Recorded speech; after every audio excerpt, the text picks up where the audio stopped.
Саламатсыздар ма? Сабақтың тақырыбы адам қан топтарын тұқым қуалау заңдылықтары және резус факторлар. Оқу бағдарламасына сәйкес оқу мақсаты адамның қан тобының тұқым қуалауын және қан топтарын анықтау механизмін түсіндіру. Сабақтың мақсаты адамның қан топтарын ажыратады, резус факторды анықтайды, адамның қан тобының тұқым қуалауын айқындайды және қан топтарын анықтау механизмін зерттейді. Деңгейлерін білу, түсіну деп алдым. Енді функционалдық сауаттылыққа тапсырма. Бірінші тапсырма бұл жерде функционалдық тапсырма алынғандықтан әдісі міндетті түрде болу керек. Мен әдісіне ғылымдағы сыни ойлау әдісін алдым. Бұл жерде оқушылар текстті оқиды және сол бойынша тапсырманы орындайды. Күнделікті өмірде кездесетін жағдайға байланысты текст алынды. Айдын мен алма шаңырақ көтеріп дүниеге сәби келді. Айдынның қан тобы 1, алманыкі 4. Балалардың қан тобы 2. Айдын мен алманы перзентханада балалар ауысып кетті деген ой мазалайды.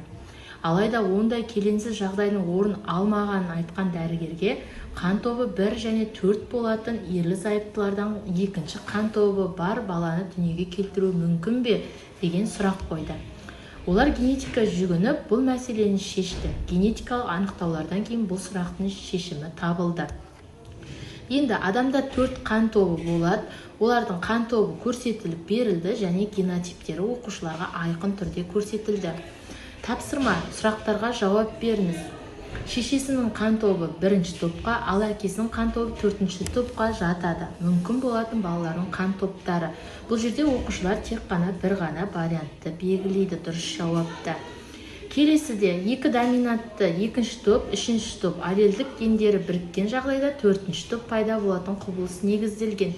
Бұл жерде де оқушылар тек қана бір вариантты жауапты белгілейді. Келесі тапсырма. Арман мен Айгүлдің отбасында 4 бала бар, олардың қан топтары төменгі сызбада көрсетілген. Арман мен Айгүлдің генотиптері көрсетілген және бір жауапты вариант берілген. Бағалау критерийі бойынша адамның қан тобына есеп шығару, ата-ананың генотиптерін анықтау. Дескриптор адамның қан тобына есеп шығарады, 1 ұпай, ата-ананың генотиптерін анықтайды, 1 ұпай. Функционалдық тапсырма болғандықтан бұл жерде міндетті түрде мазмұны когнитивтік процесі айтылу керек деп ойлаймын.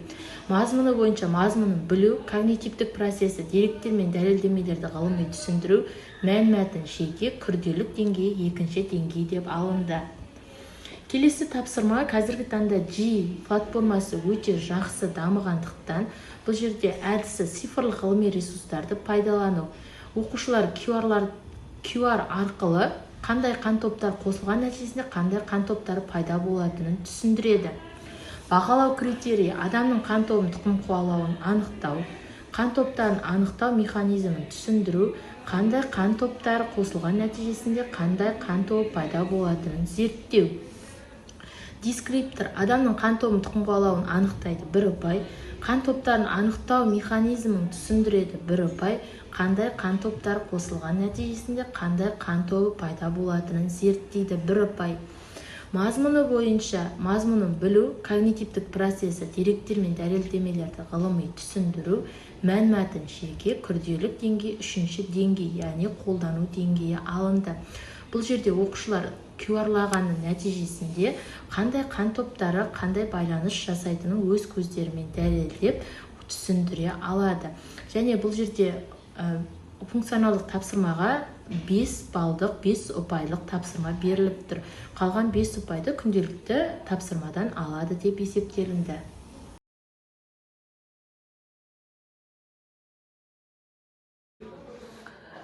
Осылай оқушылар QR-лайды телефондарымен. Сайт жад, осы сайтқа кіру арқылы оқушылар толыққанды қан топтарымен таныса алады.